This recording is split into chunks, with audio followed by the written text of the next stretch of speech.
गुरुवार दिन लोकनाथ रोड स्थित सारस्वत विद्या निकेतन और सारस्वत सेकेंडरी स्कूल रे अवसरप्राप्त गुरुजी और गुरुमा विदायकालीन संबर्धना सभा महासमारोह रे अनुष्ठित हो जाइछि। एही सभारे आश्रम अध्यक्ष तथा विद्यालय परिचालना कमिटीर सभापति श्रीमद स्वामी डॉक्टर शंकरानंद सरस्वती महाराज सभापतित्व रे सभा परिचालित होइथिला। मुख्य अतिथि विद्यालय परिचालना कमिटीर संपादक प्रोफेसर डॉक्टर उमाकांत सुबुधी निज वक्तव्य उभय गुरुजी और गुरुमा वीरकिशोर महापात्र विजयलक्ष्मी त्रिपाठी निरामय जीवन यापन और उत्तरोत्तर उन्नति कामना करथिले। सभापति श्रीमद स्वामी डॉक्टर शंकरानंद सरस्वती महाराज मध्य उभयंकर उत्तरोत्तर उन्नति और उज्जवल भविष्य कामना करथिले। प्रधान शिक्षयित्री सुजाता महापात्र, सह प्रधान शिक्षक मिलन किशोर विषयी, प्रातः पर्चिया तत्वावधारिका अर्पिता मिश्र, अन्य गुरुजी गुरुमा माने वीरकिशोर महापात्र और विजयलक्ष्मी त्रिपाठी विद्यालय प्रति अवदान और शिक्षादान संबंध में आलोकपात करथिले। कल्पना पट्टनायक निर्देशित प्रारंभ में संगीत छात्र छात्री मान द्वारा गान करा जायतिला। छात्र छात्री माने उभय गुरुजी और गुरुमांक सेमानक प्रति शिक्षादान अवदान महनीयता स्नेह सदिच्छा संबंध में वक्तव्य प्रदान करथिले। शेष में अवसर ग्रहण करुथिबा गुरुजी गुरुमांक मानपत्र उपढौकन सह समस्त छात्र छात्री एवं सहकर्मी माने अश्रुल नयन रे विदाय संबर्धना जणाइथिले।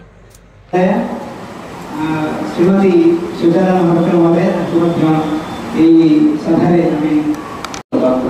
समर्थन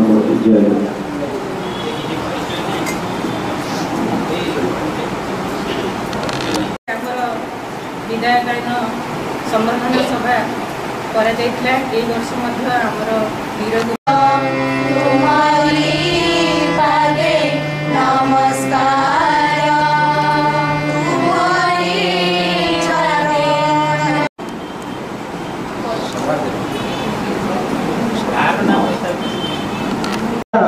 कार्यक्रम को आगे बढ़ाया आम पूज्य महाराज अनुरोध करूँ।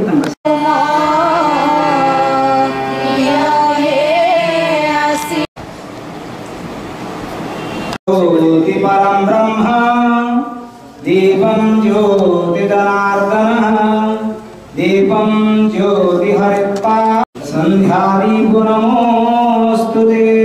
हरि ओम चंद्रमा मनसु जातश्चक्षु सूर्यो आजायत श्रोत्र